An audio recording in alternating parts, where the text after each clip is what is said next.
क्योंकि जैसे शब्दों का उच्चारण करोगे वैसे भीतर स्पंदन होंगे और उसी तरह की तरंगें बनेंगी और वैसे ही हम प्रभावित होते चले जाएंगे। हमारी प्रकृति वैसी होती जाएगी। 7 धातुएं उसी स्पंदनों से अभिमंत्रित होती चली जाएंगी, उन तरंगों से। 7 धातुएं पूरा परिवर्तन होता जाएगा स्वभाव में। तो मूल विषय देखें, जड़ भरत जी ने कहा कि ये अभिमान छोड़िए, देहाभिमान को बिल्कुल छोड़ दीजिए और देह से संबंध अन्य विषयों का भी अभिमान छोड़ दीजिए। सत्संग में लग जाइए, आत्मज्ञान प्राप्त करिए। महाराज कैसे मिलेगा आत्मज्ञान? कौन देगा? बोले महापुरुष देंगे, गुरु देंगे। गुरु किसी गुरु के चरण की रस सिर पर चढ़ा लीजिए, बिना महत पाद रजोभिषेकम। मोक्ष चाहिए या आप भक्ति भाव की बात समझते हैं, मानो आपको भगवत प्राप्ति करना है, तो बगैर गुरु के संभव नहीं है। गुरु बिन भव निधि तरह के जो कोई भी क्यों ना हो, है? गुरु बिन होई की ज्ञान। गुरु के भजन गाते हो आप? कितने भजन गाते देखो आप, है? समझ रहे हैं? तो गुरुओं की शरणागति, गुरुओं की। आपने रामायण पढ़ी, देखो एक बात याद आ गई। रामायण के प्रारंभ में ही बंदों गुरुपद कंज, माने पद कंज की वंदना, पद रज की वंदना और पद नख की वंदना। गुरु के चरणों की रज, गुरु के चरणों के नख और गुरु जी के चरण कमल, ये तीनों देखते रहो, दर्शन करते रहो। आप क्या करते मुझे नहीं मालूम, हमें तो कोई महापुरुष यहाँ मिल जाए तो हम उसकी चप्पलों में से ऐसी धूल छुड़ा के माथे में लगाते हैं। कहना नहीं चाहिए, भगवान क्षमा करे। यहाँ श्री श्री केशवानंद जी महाराज रहते हैं, बहुत विद्वान महाराज जी रहते हैं। ऐसे संत मिल जाए और हम चूक जाए उनके चरणों की धूल लगाने में, तो हमसे ज्यादा अभागा कौन होगा? ये महाप्रसाद है। नहीं होता तो गोस्वामी जी क्यों लिखते? बिना महत्पाद ऋजोभिषेकम। अध्यात्म मार्ग में सबसे पहली दक्षिणा है समर्पण। धन आदि तो प्रत्यक्ष दिखते हैं, उनका कोई ज्यादा महत्व तो नहीं है, वो व्यवहारिक उपयोगिता आवश्यकता है। मूल दक्षिणा है अपना देहाभिमान आदि का समर्पण खत्म कर देना। चरणों में लेट गए, रज चढ़ा ली, हम कुछ नहीं है। तद विद्धि प्रणिपातेन समित पाणिम सूत्रियम ब्रह्मनिष्ठम। तो हे राजन, किसी गुरु के चरणों की रज सिर पर चढ़ाइए, उससे अभिषेक करिए अपना, तो आपका आत्म कल्याण हो जाएगा, सत्संग सफल हो जाएगा। महाराज जड़ भरत जी ने राजा रघुगण को महापुरुष की महिमा बताई और उन रघुगण ने जड़ भरत जी को ही अपना समर्पण किया।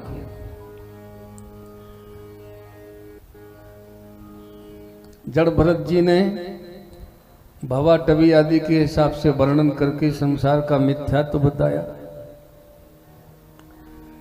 और संसार का जो आधार अधिष्ठान आत्म तत्व है, ब्रह्म तत्व है, वो सत्य है, उसे तुम जानो। आगे भूगोल खगोल आदि की स्थिति का वर्णन होने के साथ नरकों की बात कही गई। कर्म पीछा नहीं छोड़ते। यदि 1000 10,000 गाय खड़ी हो एक साथ झुंड में और उन गायों का जो बछड़ा है केवल 1-2 गायों का बछड़ा हो वहां पर, और छोड़ देना भीड़ में, वो खोजते खोजते अपनी मां तक पहुंच जाएंगे। ऐसे ही हमारा कर्म भी हमें भीड़ भाड़ में ढूंढ लेता है, छोड़ता नहीं है। बोलो श्री राम जय राम। कोई सोचे हम बच जाएंगे, छिप जाएंगे, कहाँ छिपोगे। यद्यपि श्रीमद् भागवत है, देवी भागवत में लिखा है, वहां भी परीक्षित का वर्णन है। वहां के परीक्षित अपने को बचाने के लिए 7 मंजिले बिल्डिंग में ऊपर जाके छिपते हैं कि सांप यहां तक पहुंच नहीं पाएगा, बाहर की हवा भी भीतर नहीं आने पाए, मानो ऐसे व्यवस्थाएं थी। मणि मंत्र औषधि के जानकार पास में बैठा ले कि कदाचित सांप ने काट भी लिया तो ये बचा लेंगे। मणि मंत्र औषधि के जानकार, और 7वीं मंजिल पर ऊपर बैठे हैं पूरा छिपकर व्यवस्थित होके, बावजूद इसके समय पर सांप पहुंचा, सांप ने काटा। ये है देवी भागवत में। श्रीमद् भागवत में तो परीक्षित मैदान में आ गए कि भाई जब मरना ही है तो कहां कहां छिपोगे। ये तो गंगा किनारे बैठे, शरीर को मरना ही है। तो कर्म पीछा नहीं छोड़ते, नरक में जाना ही पड़ेगा। और यदि सकाम भाव से कर्म किए, अच्छे कर्म किए, तो स्वर्ग जाना ही पड़ेगा। और जो बुरे कर्म करता नहीं है, होने नहीं देता है, यदि मजबूरन हो गए तो उसका कोई ज्यादा दंड नहीं है भक्ति सिद्धांत में। कर्म में तो वहां भी देखा जाएगा, भक्ति सिद्धांत अलग है। भक्ति में यह है कि आप जानबूझकर किसी भी तरह प्रयास करो कि बुरे कर्म नहीं होने पाए, और कदाचित हो गए किसी संग दोष से, परिस्थितियों के चलते, तो भगवान से निवेदन कर लो, प्रभु अब मेरा इसमें क्या, कोई प्रयास तो था नहीं, तो भगवान क्षमा कर।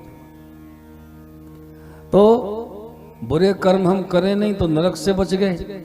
उस शुभ कर्म जितने भी करें, चाहे गंगा स्नान करें, भजन करें, पूजन करें, दान करें, हवन करें, कुछ भी करें, वो भगवान को अर्पण कर दें। यत् करोसि यदस्नासि यज्जोहोसि ददासि यत् तपस्यसि कौन्तेय तत्कुरुस्व मदर्पणम्। जो भी करो भगवान का आदेश है मुझे अर्पण कर देना, तो हम स्वर्ग से बच जाएंगे। जितना ज्यादा नरक से बचने की आवश्यकता है उससे कहीं कम ना समझ लेना, उससे ज्यादा ही समझ लेना स्वर्ग से बचने की भी आवश्यकता है। और जो नरक और स्वर्ग दोनों जगह से बच गया उसे भगवान मिल जाते हैं। बोलो भागवत भगवान की। नरक में हमारे पापों की धुलाई होती है, साफ सुथरे हो जाते हैं, ठीक है। और स्वर्ग में क्या है, हमने जितने पुण्य किए हैं उनका फल भोग लेते हैं हम वहां जाके, हमारे पुण्य खत्म हो गए। स्वर्ग ने हमारे पुण्यों को खत्म कर दिया और नरक ने हमारे पापों को खत्म कर दिया। नरक ने हमें पवित्र किया और स्वर्ग ने हमारे सारे पुण्य छीन लिए, जिन पुण्यों के प्रभाव से हम भगवान तक की प्राप्ति कर सकते थे, लेकिन हमने भोग विलास चाहे, उसके बदले पुण्य चले गए, खाली होके आ गए। यहीं पर लौट के बुद्धू यहीं आए, घर को आए। तो एवं त्रयी धर्म मनु प्रपन्ना गता गतम काम कामा लभंती, सैद्धांतिक भाषा है। ये लुभावनी कम होती है, थोड़ा कर्ण प्रिय भी कम होती है, एकदम मीठी लगे। इसमें लुभावनापन नहीं है ज्यादा, क्योंकि सिद्धांत है। तो बार बार स्वर्ग जाना, पुण्य खत्म करना, फिर आना, फिर पुण्य, फिर कब तक और क्यों? अरे एक बार ईश्वर प्राप्ति कर लो। स्वर्ग भी तो इस संसार की सीमा में ही है। भगवत प्राप्ति के लिए भागवत जी हैं। करोड़ों जन्मों के पुण्यों का फल है भागवत जी कथा सुनने मिली है।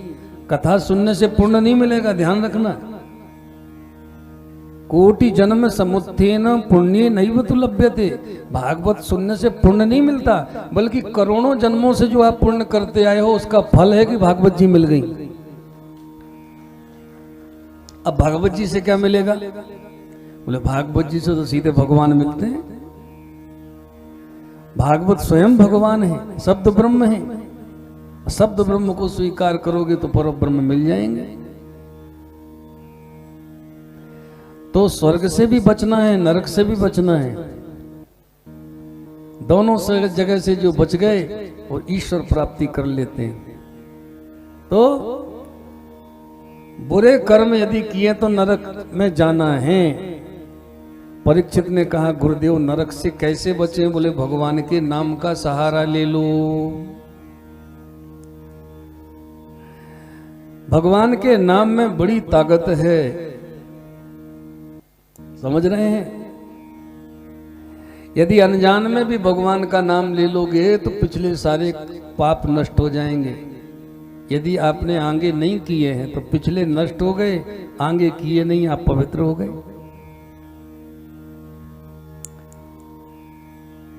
ऐसा ही कर्म सिद्धांत में भी है, कुछ निवर्तते अभद्रात् कुछ चरति तत्पुनः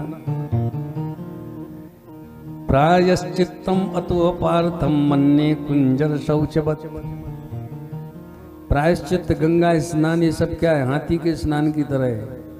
हाथी को गंगा नहला दो, चलो ठीक है धूल झड़ गई, अब आप छोड़ देना तो फिर धूल डाल लेगा शरीर पर, तो स्नान का क्या फायदा?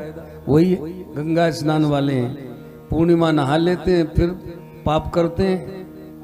क्यों कर रहे हो? बोले अमावस्या नहा लेंगे, फिर नहा लिया अमावस्या, फिर आ गए घर, फिर लड़ाई झगड़े, सब दुनिया भर के उपद्रव किए। बोले अब क्यों कर रहे हो? बोले पूर्णिमा आ रही, चिंता किस बात की, फिर चले जाएंगे। हैं? एक संत कहते हैं कि ऐसे लोगों का जो पाप है ना, गंगा मैया भी समझती है बदमाशी कर रहे हैं, हमें पागल समझ रहे हैं, इसलिए गंगा मैया उनके पाप समुद्र के पास दे देती हैं। कहती है कि आप तो सबके जन्मदाता हैं, हम सबके, बादलों के, नदियों के, सबके, अब आप इनका करो जो करना हो। समुद्र कहते चिंता मत करो। समुद्र देवता बादलों में भेज देते हैं उन पापों को, और बादल खोज खोज करके उन्हीं के ऊपर जाके बरसा देते हैं। बोलो श्री राम जय राम, तेरा तुझको अर्पण। लो अपने अपने संभालो भाई। एक बार यदि प्रायश्चित कर लिया तो आगे फिर क्यों? भगवान के नाम की ऐसी शक्ति है, आगे पाप ना हुए हो। पिछले एक बार कोई नाम ले ले, सकृत एक बार,